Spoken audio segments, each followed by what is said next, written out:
सीधे आपको लिए चलते हैं, देवेंद्र फडणवीस प्रेस कॉन्फ्रेन्स कर रहे हैं।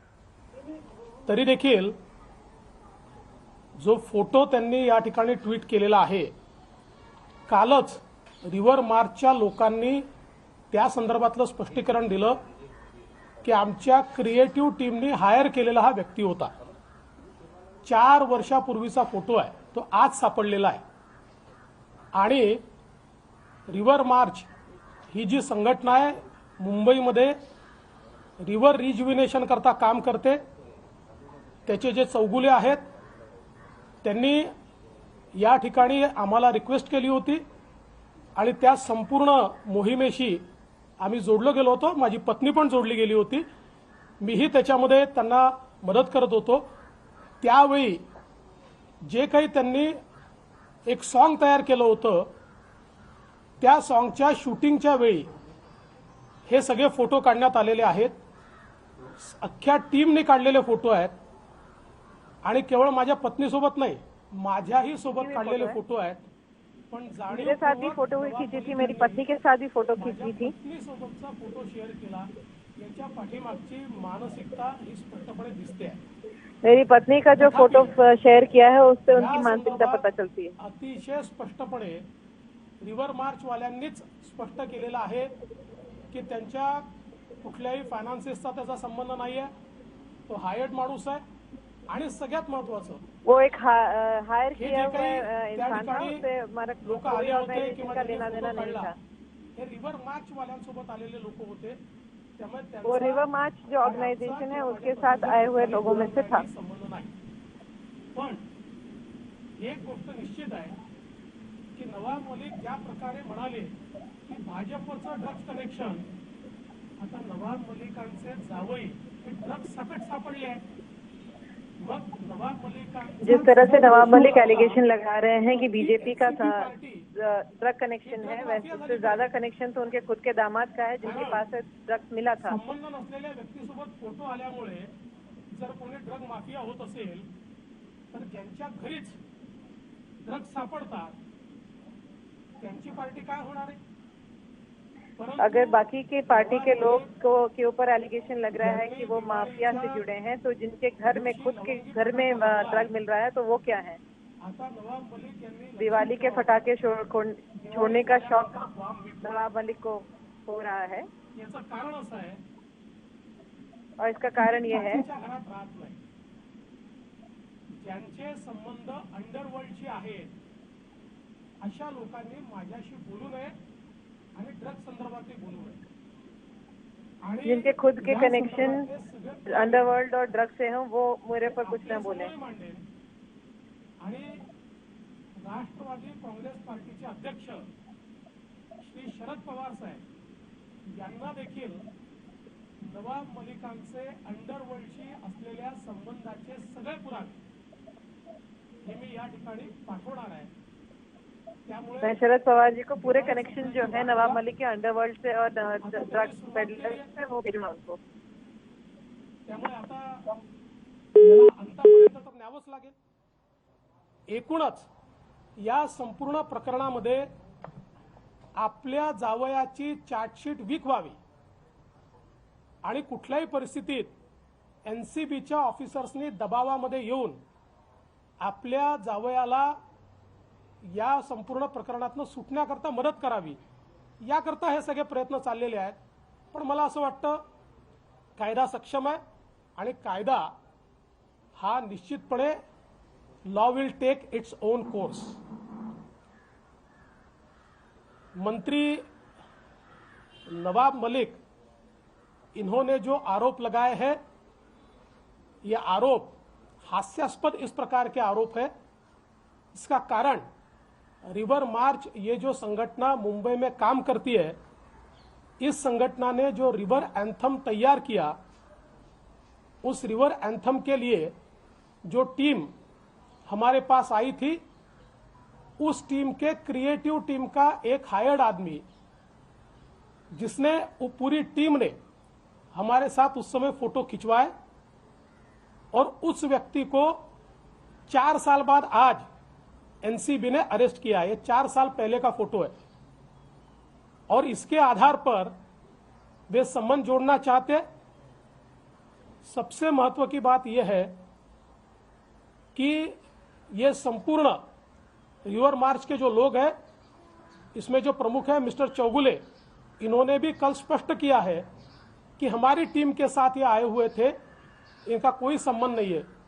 लेकिन उस समय नवाब मलिक जी ने ये नहीं देखा कि उसके फोटो तो मेरे साथ भी है, लेकिन मेरे साथ के फोटो उन्होंने ट्वीट नहीं किए, क्योंकि उनको पता था कि इसकी वैल्यू कम हो जाती है, क्योंकि मेरे साथ तो किसी का भी फोटो खींचा जा सकता है। इसलिए मेरे पत्नी के साथ का फोटो जानबूझकर उन्होंने ट्वीट किया है। मैं ये पूछना चाहता हूं कि किसी तीसरे आदमी के साथ फोटो आने से अगर बीजेपी का ड्रग कनेक्शन बनता है, तो राष्ट्रवादी कांग्रेस के मंत्री नवाब मलिक, इनके साथ रहने वाले उनके जवाई, इनके घर में गांजा अगर या इनके पास गांजा अगर मिलता है, तो इस रेशियो से पूरी राष्ट्रवादी कांग्रेस पार्टी यही ड्रग्स की किनपिन होनी चाहिए। लेकिन मैं ऐसी बातें करता नहीं हूं। वो हिंदी में कहते हैं खिसियानी बिल्ली खंबा नोचे, इस प्रकार की अवस्था नवाब मलिक की हुई है। लेकिन मैं इतना ही कहना चाहता हूं, अब उन्होंने एक फुलझड़ी जलाई है तो बम तो फूटेगा, और दिवाली के बाद फूटेगा, और दिवाली के बाद नवाब मलिक इनके अंडरवर्ल्ड के साथ क्या संबंध है, इसके सबूत मैं आपको भी दूंगा, और राष्ट्रवादी कांग्रेस पार्टी के जो अध्यक्ष है श्री शरद पवार जी, इनको भी मैं वो सबूत दूंगा। तर तुम्हाला अपेक्षा आहे की हे सगळे पुरावे दिल्यानंतर त्यांच्यावर काय कारवाई होईल किंवा या सगळ्या प्रकारात काही चौकशीची मागणी कराल? नाही, आता ज्यावेळेस मी पुरावे देईन त्यावेळेस ते पुरावेच असे असतील की चौकशी करावीच लागेल। चौकशीशिवाय काय हो? एक आरोप त्यांनी केले, नीरज गुंडे नावाचे एक व्यक्ती आहेत आणि त्यांचे आणि तुमचे संबंध आहेत आणि ते तुमचे सचिन वाजे आहेत, अशा पद्धतीचा एक आरोप त्यांनी थेट नाव घेतले। नीरज गुंडे या संदर्भात स्वतः उत्तर देतील, पण नवाब मलिक यांनी नीरज गुंडेंच्या संदर्भात आत्ताचे मुख्यमंत्री सन्माननीय उद्धव ठाकरेजींची चर्चा केली पाहिजे, त्यांना विचारलं पाहिजे। नीरज गुंडे आमचे संबंधित आहेतच, 100% आहेत, काही डिनायच करण्याचं कारण नाही आहे। पण जरा एकदा मुख्यमंत्र्यांना विचारलं असतं तर त्यांच्या लक्षात आलं असतं। मी जेवढे वेळा नीरज गुंडेंच्या घरी गेलो त्यापेक्षा जास्त वेळा मुख्यमंत्री मागच्या काळात त्यांच्या घरी गेलेले आहेत, किंवा मी जेवढे वेळा मातोश्रीवर गेलो त्यापेक्षा जास्त वेळा नीरज गुंडे मातोश्रीवर गेलेले आहेत। आणि कदाचित मला असं वाटतं की माझ्या आधीपासूनचे त्यांचे संबंध हे माननीय मुख्यमंत्र्यांशी आहेत। पण नवाब मलिकांजवळ पुरावा असेल तर त्यांनी द्यावा ना, काय अडचण आहे? काहीच अडचण नाहीये। वाझे पाळण्याची सवय तुम्हाला आहे, आम्हाला नाहीये, आम्हाला गरजही पडत नाही। सर यही चीज हिंदी में नीरज गुंडे को लेकर आपके सवाल खड़े किए गए। देखिए, उसका जवाब वो स्वयं देंगे, लेकिन मैं नवाब मलिक जी को इतनी सलाह दूंगा कि जो अभी मुख्यमंत्री है उद्धव जी ठाकरे, इनको एक बार वो नीरज गुंडे के बारे में पूछ ले, कितने बार नीरज गुंडे उनके यहाँ गए हैं या वो नीरज गुंडे के यहाँ गए हैं, ये बात भी उनसे पूछ लीजिए। और नीरज गुंडे के खिलाफ कोई भी सबूत होगा तो कार्रवाई करिए। मैं इतना ही कहना चाहता हूं कि यहां पर कि जिस प्रकार से हवा में तीर चलाने का काम वो कर रहे हैं, मैं वापस कहता हूं खिसियानी बिल्ली खंबा नोचे। और एक बात मैं नवाब मलिक को कह देना चाहता हूं, मैं कांच के घर में नहीं रहता।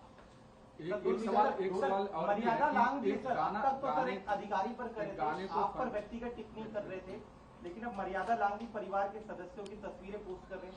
देखिए, कुल मिलाकर हम लोग जब देखते हैं तो मेरी पत्नी जो है ये हमेशा सोशल फील्ड में काम कर रही है, बेबाक बोलती है, और जब मेरे ऊपर ये हमला नहीं कर सकते तो मेरी पत्नी पर हमला करने का वो काम कर रहे हैं। लेकिन हम उसके लिए तैयार है, और ये मर्यादाएं लांघेंगे तब भी हम मर्यादा नहीं लांघेंगे, लेकिन जवाब तो देंगे। नवाब मलिकांचं असं म्हणणं आहे की नीरज गुंडे यांचं तुमच्याशी जास्त संबंध आहेत, मुख्यमंत्र्यांशी नाही आहेत, काय करायचं नेमकं? नाही, याचं उत्तर मुख्यमंत्र्यांना विचारा ना. मी तर सांगितलंच माझे संबंध आहेत म्हणून, मी डिनायच करत नाही. पण नीरज गुंडेवर काय हे काय ऑफेन्स काय आहे? नीरज गुंडेवर एकही केस नाही, कोणी त्याच्या विरुद्ध कंप्लेंट केलेली नाही. नीरज गुंडे हे रोज एनसीपीचे घोटाळे बाहेर नीरज गुंडे काढतात. के ऊपर कोई केस नहीं है. तुमच्या किंमत असेल तर डिफेमेशनची केस करून दाखवा. देवेंद्र फडणवीस आणि उद्धव ठाकरे यांच्यात मांडवली करतात असा एक शब्द त्यांनी वापरला नवाबमलिक. देवेंद्र फडणवीस आणि उद्धव ठाकरे यांना मांडवलीची गरज पडत नाही. मांडवली करणारे लोक हे नवाब मलिकांसारखे असतात. आम्हाला मांडवली नहीं करावं लागत. आम्हाला थोड़ी देर चर्चा पहले ही नवाब मलिक ने कहा था कि जब भी दोनों जो पार्टियां थी, जब शिवसेना और बीजेपी साथ में थी, तो दोनों साथ में जब झगड़ा करती थी तो वो ते काही मांडवली का बोलते काम हो. नीरज गुंडे की करते थे. शेवटी और इसका जवाब मगाशी देते हुए सांगितलं. फडणवीस कह रहे हैं त्यांच्या करता कि हे मांडवली फसवा की प्रकार जरूरत हमें नहीं त्यामुळे पड़ती त्यांनी थी, शायद समोर इस टार्गेट सरकार को केलेलं आहे. नवाब मलिक को लगती हो. त्यामुळे ते जे काही बोलतील त्या प्रत्येक गोष्टीचं उत्तर देण्याची गरज नाहीये. लेकिन जिस तरीके से बीजेपी को टारगेट हर सवालों के जवाब नहीं दिए जा सकते और उसकी जरूरत भी नहीं है. नाम लिया गया, फिर आप पर आरोप किए गए, लगातार इस तरीके से जो टारगेट हो रहे हैं, क्या पॉलिटिकल वेंडिटा हो सकता है? नहीं नहीं, ये क्या टारगेट है भाई? आप बेसिर पैर बातें सुबह शाम करोगे, ये कोई टारगेट थोड़ी होता है. बात तो हम करेंगे और पूरे सबूत के साथ करेंगे. सर, आपने कहा कि अंडरवर्ल्ड से इनके संबंध है. कितने वर्षों से इनके अंडरवर्ल्ड से संबंध आप है? छोड़ दीजिए, मैंने क्या कहा है आपको? दिवाली हो जाने दीजिए, बम हम फोड़ेंगे. सर क्या कोई लीगल एक्शन भी लेंगे आप? क्योंकि बाकी नेताओं पे तो आरोप लगा, डिफेमेशन के नोटिस भेजे तो उसको भी ये नकार रहे हैं. क्या आप ही लोगों की लीगल कार्रवाई होगी? देखिए, इतने उनके ऊपर डिफेमेशन हो गए कि मुझे ऐसा लगता है कि इसका कोई बहुत फायदा नहीं है. लेकिन जरूर अब आपने कहा है तो मैं विचार करूंगा क्रिमिनल डिफेमेशन करने का. तुम्ही सांगितलं की मलिकांच्या संदर्भात अंडरवर्ल्डशी त्यांचे संबंध आहेत आणि त्यावरून तुम्ही पुरावे सादर कराल. पण जर एका मंत्र्याचे अशा स्वरूपात असतील तर पहिल्यांदा, आणि यापूर्वी सुद्धा मलिकांनी अनेक आरोप केले, भाजपाच्या वतीने सांगण्यात आले की त्याचे पुरावे नाही आहेत. या सगळ्या गोष्टीवर मंत्रिपदाची जी गरिमा आहे, जी चौकट आहे, ती मर्यादा ओलांडली जाते का, आणि त्यावर काय स्वरूपात कारवाई असावी? असं आहे की यापूर्वीही नवाब मलिकांवर आरोप लागले, त्यांना मंत्रिपदाचा राजीनामाही द्यावा लागला होता. आणि तेव्हाचा जो रिपोर्ट आहे तो रिपोर्ट उचलून तुम्ही जर बघितला तर त्या रिपोर्टमध्ये तेव्हाचे जे न्यायाधीश होते ज्यांनी ती चौकशी केली होती, सरकार त्यांनी ने जब यांचा एलिगेशन खोटेपणा लगा था तो नवाब मलिक को रिजाइन करना पड़ा था. त्यामुळेच त्यांना त्या ठिकाणी आप राजीनामा वो द्यावा रिपोर्ट लागला. उठा के देख लीजिए. त्यामुळे मला असं वाटतं की तो त्यांचा इतिहास आहे. पण आता जे बाहेर आलं नाही ते मी आणणार आहे. जिस तरीके से आपके पुराने तमाम सारे डॉक्यूमेंट्स पर, तमाम सारे निर्णयों पर पहले इंक्वायरी कंडक्ट की गई, फिर इस तरीके से, तो क्या सरकार के सारे लोग टारगेट करने की कोशिश कर रहे हैं? देखिए, मैं तो तैयार हूं. मैंने वापस मैं बोल देता हूं, मैं कांच के घर में नहीं रहता, इसलिए मैं तैयार हूं.